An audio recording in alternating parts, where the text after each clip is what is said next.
السلام عليكم ورحمة الله.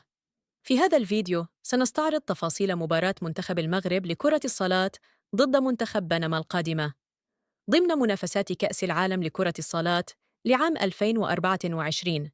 يتواجد منتخب المغرب في المجموعة الخامسة بجانب منتخبات بنما وطاجيكستان والبرتغال.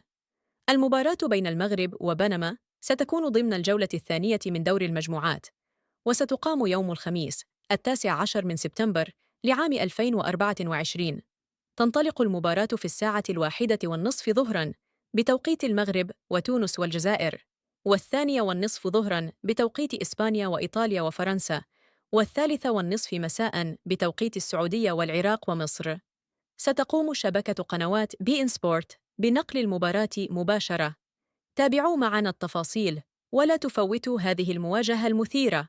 قبل أن نودعكم لا تنسوا وضع لايك للفيديو والاشتراك في القناة وتفعيل زر الجرس ليصلكم كل جديدنا.